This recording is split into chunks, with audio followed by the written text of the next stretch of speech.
here's what the data shows on weight loss with just diet. Let's just stick with diet for now. When you take people and you have them lose, let's say 25 pounds on the scale or 30 pounds on the scale, and the way that you would do this with diet is you would take their average caloric intake and you would just reduce it. So I would take these group of people and let's say this person's averaging, 2,200 calories a day or 2,300 calories a day. I'm going to put them on a 1,300 calorie diet. Okay, which by the way, if you look at the studies on diet, the typical caloric intake they'll put people on for weight loss is usually around 12 to 1,300 calories. It's typically where they put people, which is very low, by the way. So they'll put people on this diet and they'll get them to lose, again, in a study, so controlled, they'll get them to lose 20 or 30 pounds. But then when they go and look at body composition, where did this weight come from? Like, what did they actually lose? What we see in the data is, on average, 40% of that weight came from muscle. Almost half. 40%. Almost half. Yeah. Now, there's a myth out there that you're burning the muscle. That's not what's happening. Your body's not burning the muscle. It's just adapting to meet this new caloric intake. And if you look at the human body and you look at all the parts of the body and you had to reduce the parts of the body that were burning the most calories in order to just keep surviving. Muscle's there. It's reprioritizing. Muscle's a wonderful place to pare things down because it burns so many calories. It's this very metabolically active tissue. And so you see this 40% of their weight comes off as muscle. So what ends up happening is they lose 30 pounds and now they end up with a metabolic rate that's much slower than when they first started. What does this look like long term? Well, I was eating 1,300 calories. I lost 25 pounds. Now I have to eat 1,300 calories forever in order to keep this, amount of weight off. And 1,300 calories a day for the rest of your life is very difficult to maintain. It's a miserable place. It's not a great place to be. By the way, here's the other side of it, because I've heard people argue this before, and it's so silly to me.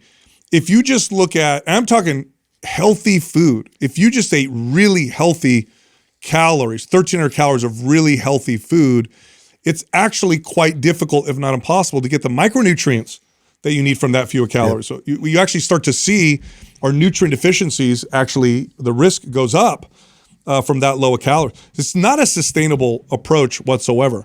Now here's where it gets worse. I'm going to add an element to this. I'm going to throw a little wrench into this and make this a little worse. Let's say that person or that group, we put them on a low calorie diet and then we're like, no, we're going to also have them exercise. Let's do that.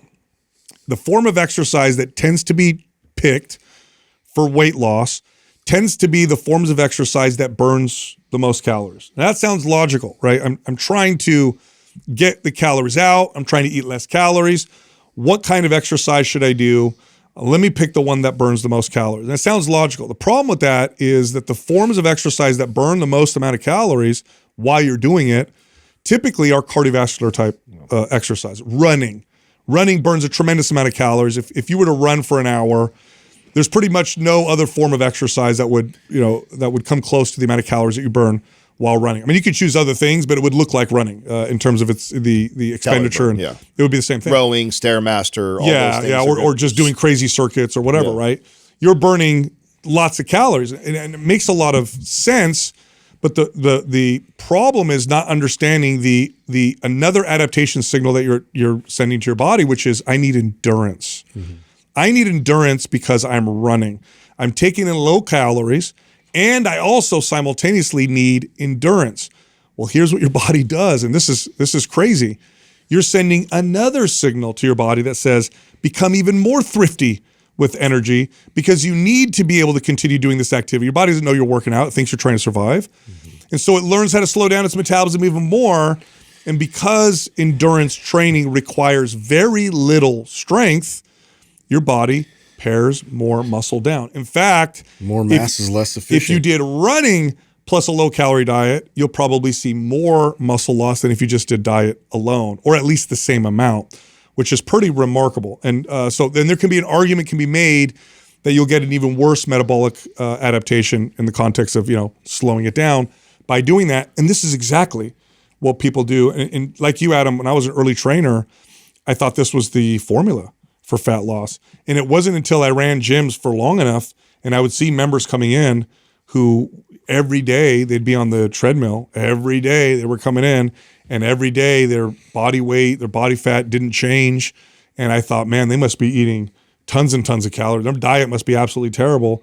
And then I got to know these people, and they would tell me like their diet, and I'd be like, yeah, but you're probably lying. I'm sure on the weekends you're eating really crazy. And then some of these people I got to really respect, and I saw like, oh my gosh, like this is really difficult for a lot of people because something else is happening. Something else is happening. That's when I started to understand metabolic adaptation.